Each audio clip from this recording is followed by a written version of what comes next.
Hi, this is Musa. I'm switching back to English commentary for a while for reasons to check the language background for my viewers and see how growth levels vary. I'm gonna show you this time a game from the recent BAKU World Cup. This game is very interesting to me. It's between Daisy Corey and Vladimir Kramnik, and we're gonna see this from Kramnik's perspective. This is of course a Queen's Gambit declined QGD with QGD, with Knight F6 line. Daisy started with D4, D5, C4, E6, Knight C3, Knight F6, and Knight F3. The most famous move here is Knight B D7 and E3. And we see black's ideas. We could go with Bishop B4, C5, A6, C6. Many choices. Kramnik here chose A6, and this open lines and early ideas of queen side activity for both sides. And white here had the chance to play C5, and we've seen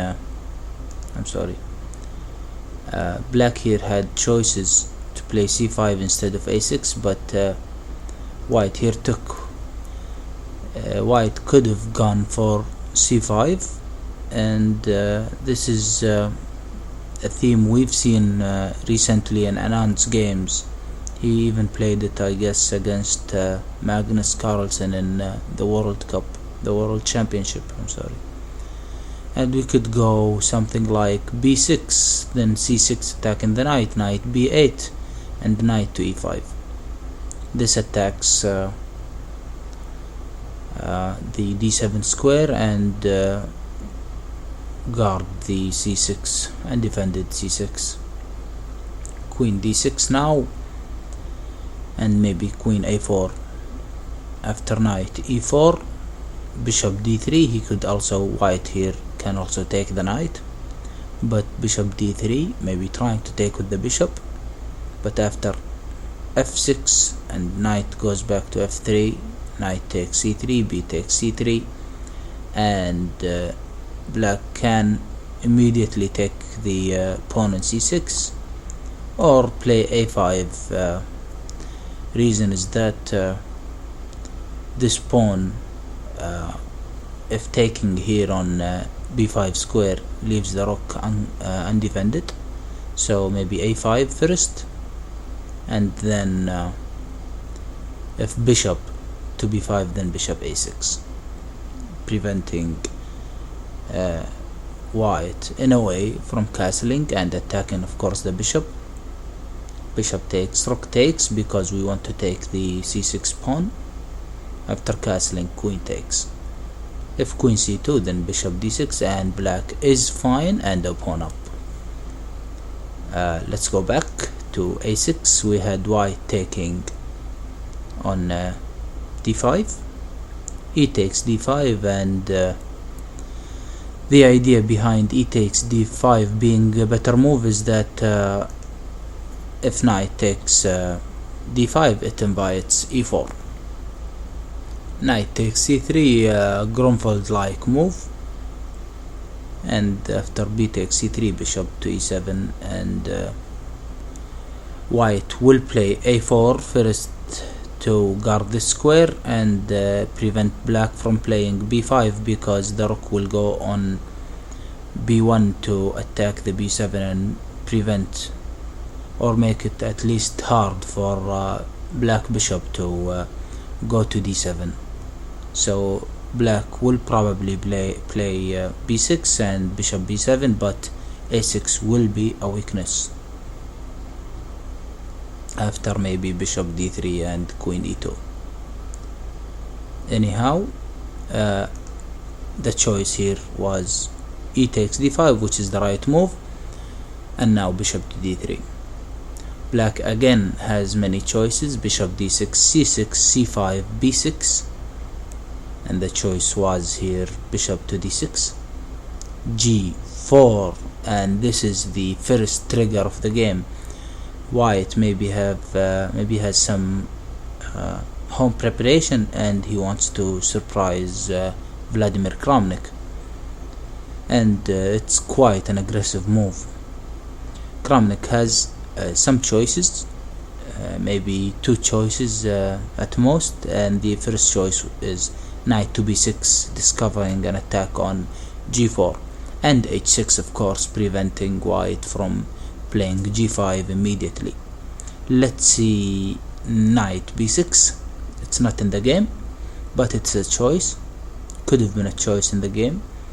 And now maybe g5. The knight has many choices, one losing a pawn and one very passive, so knight h5 probably, and then a4. White just start to attack black's knight, and then maybe black will play a5, knight b5, a good invitation for a good square for the knight. If the knight is attacked, then he can take the dark squared bishop, which is one of black's best pieces. Bishop to b4 with a check, inviting a better exchange of bishops rather than knight versus bishop, and leaving white's knight hanging on or doing nothing on b5.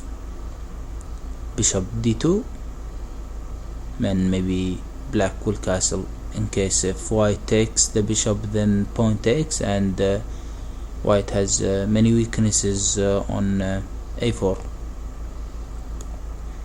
Let's go back.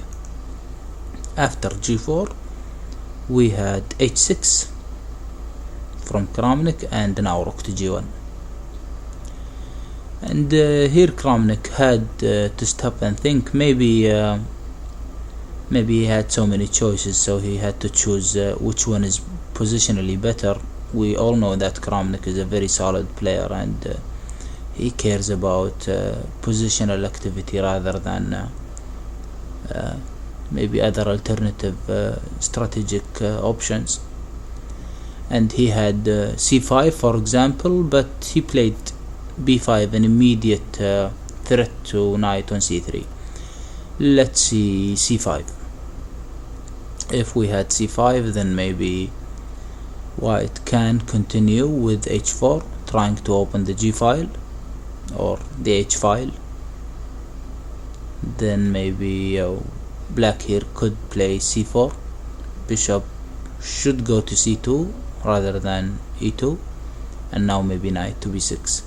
The idea behind this is that the d5 is weakened after g5, hg, hg, then maybe the knight moves and the other knight on c3 takes on d5, as you can see. So knight should have been played to b6. Again, this is an imaginary line, not in the real game. And now maybe knight to e5.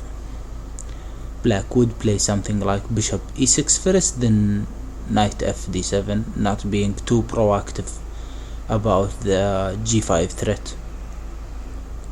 Let's go back to the game. Kramnik chose b5, and now white has so many choices here. One of them is e4, h4, g5 immediately, or even knight to h4. As you can see, black is preparing bishop to b7, and this knight has no defense at all in the future. Queen c2, a battery with the bishop, and bishop to b7. Bishop to d2, maybe not the best move.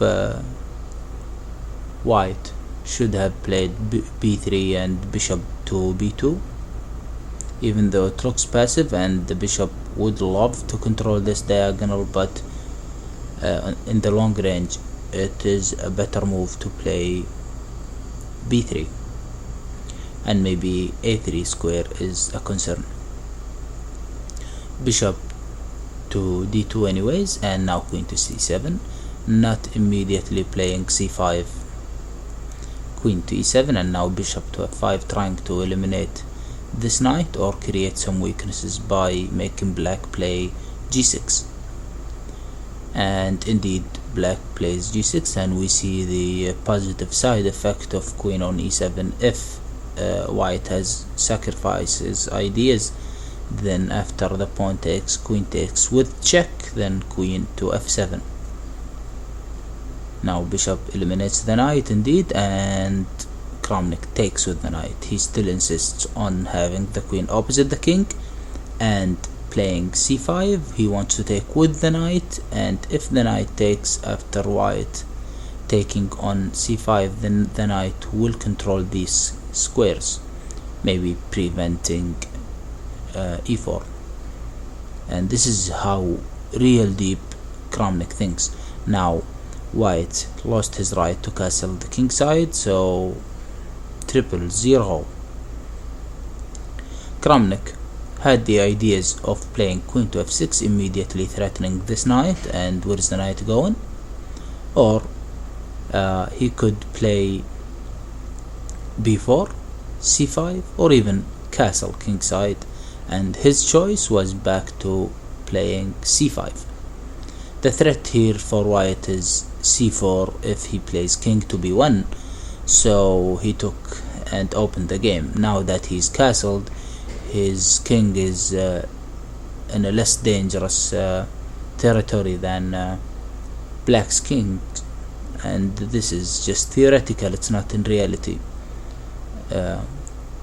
Castling queenside for white, putting the queen in front of the king, is somewhat equivalent to the scare that black will face, not being castled yet.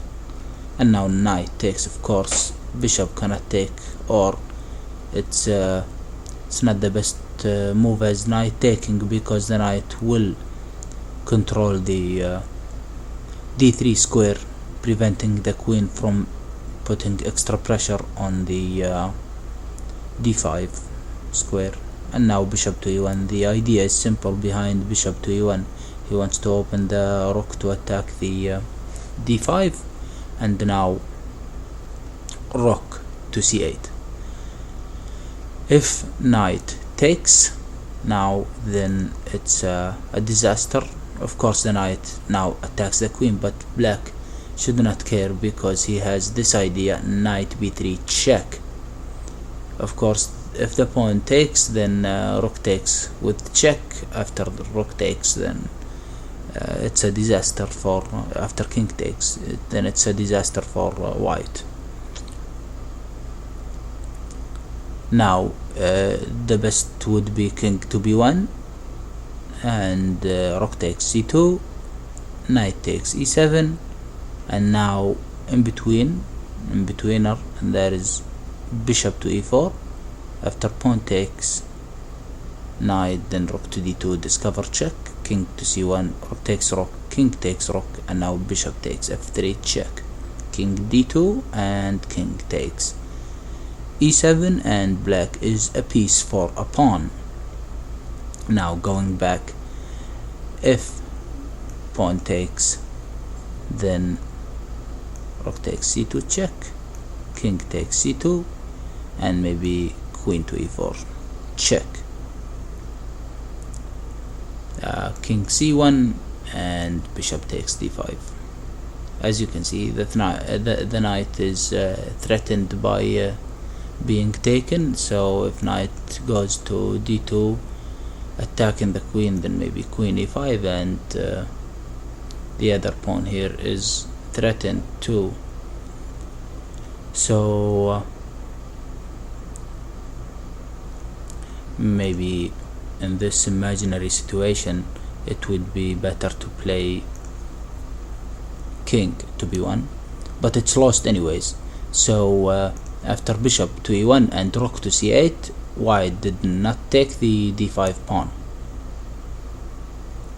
but rather played king to b1, and Kramnik here has more than one choice here to play b4, d4, attacking the knight, and to castle, but Kramnik was very active here and played d4. Let's see, instead of d4, let's see b4 first.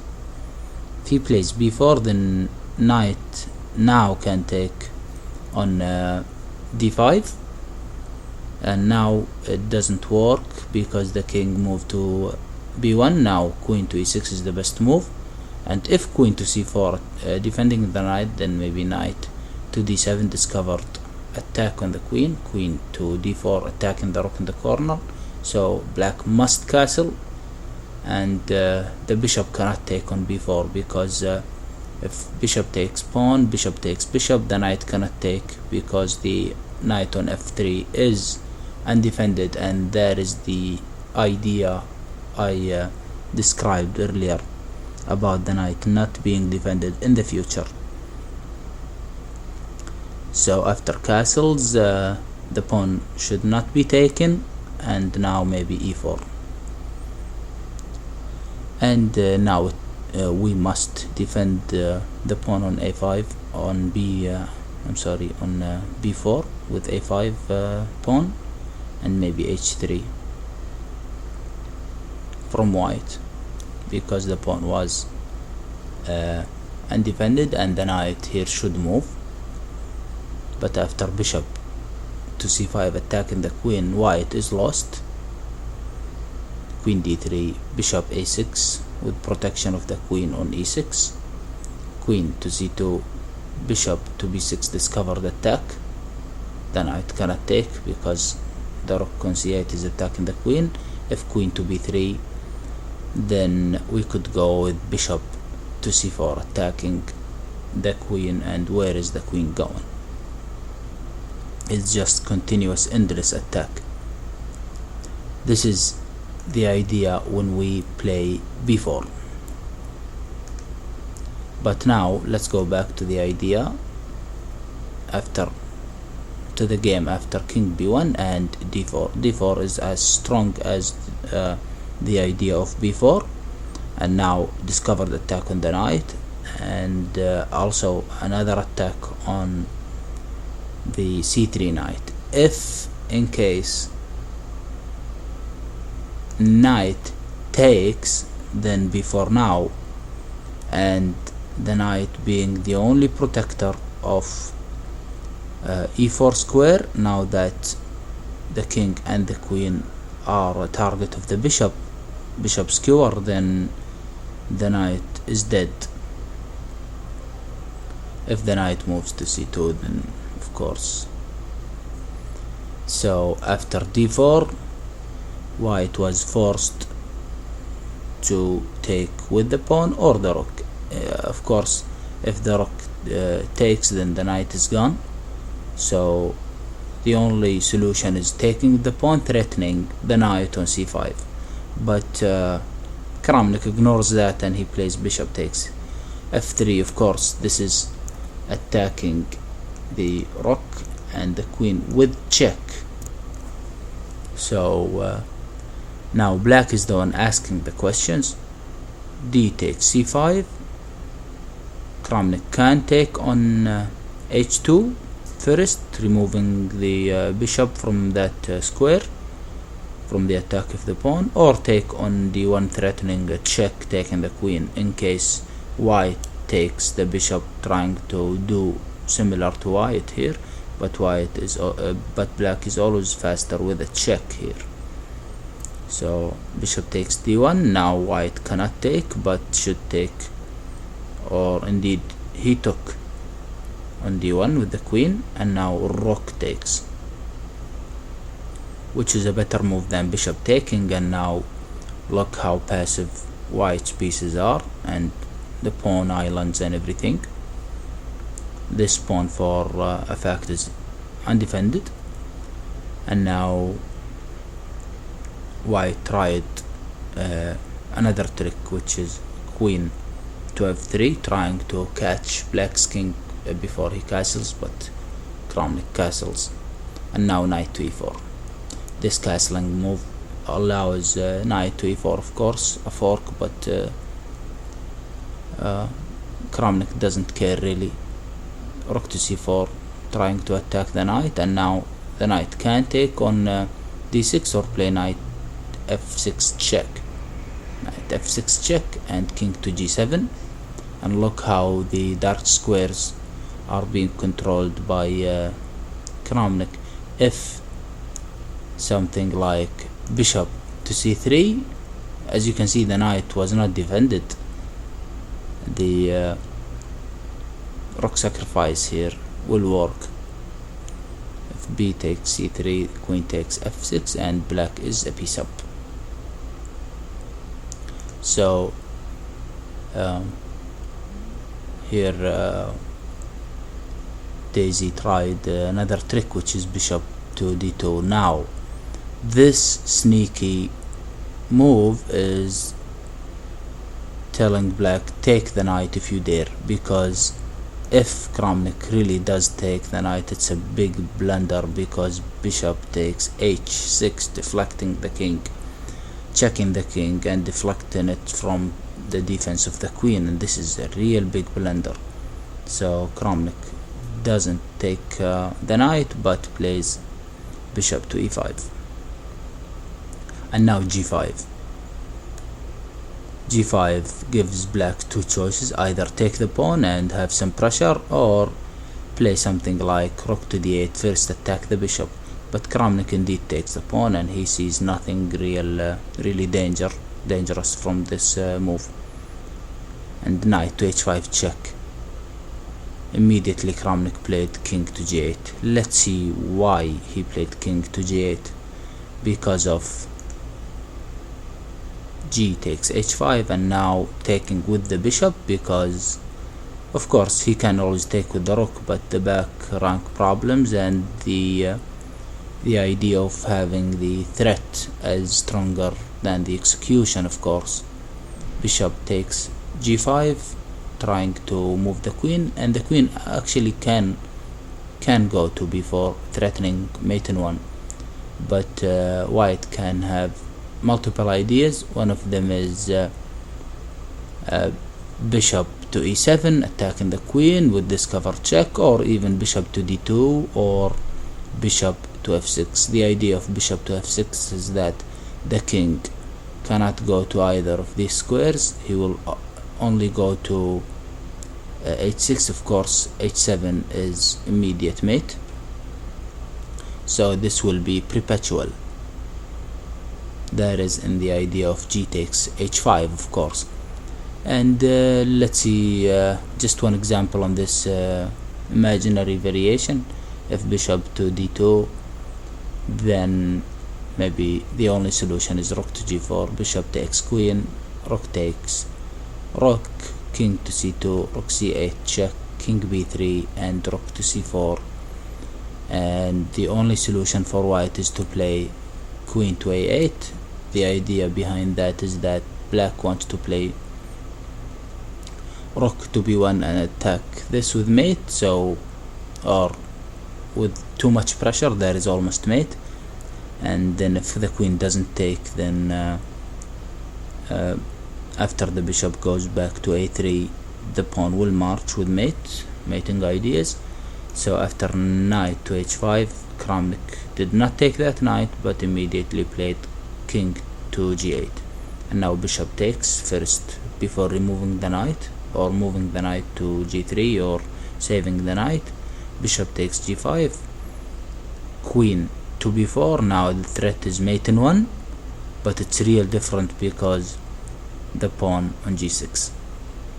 And now knight to f6, the last trick from white here, and the bishop was forced to take, because if the king goes to h8, then the queen is coming to h3, of course with mate, check then mate. Or if the king goes to g7, then the knight goes back to h5 with check, and repeating the idea I described earlier. So bishop must take, queen takes f6, too many threats, bishop to h6 and queen to g7, or at the same time, of course, the queen defends the b2 pawn. And now Kramnik found rook to g4. He could also play rook to e8 because bishop h6 does not work. Queen check, after rook takes queen, checkmate. So that also works. And after rook to g4, brilliant idea. If rook takes g4, then queen takes g4, bishop h6 again does not work. Kramnik can play queen to e4 check, or immediate queen to d1 check, forcing the bishop to go back, and then check, king to a1, rook to c8, threatening mate. And the only solution is queen to block, rook takes queen, b takes queen, and as you can see, the queen just collects the pawn, and black's definitely winning. So after rook to g4, white avoided that because of the back rank problems. And now queen to e4 check, king a1, and Kramnik finishes this game with a brilliant move, and a nice looking move actually, and that is queen to d5. This is letting white take. If white takes, then checkmate, or check, then checkmate.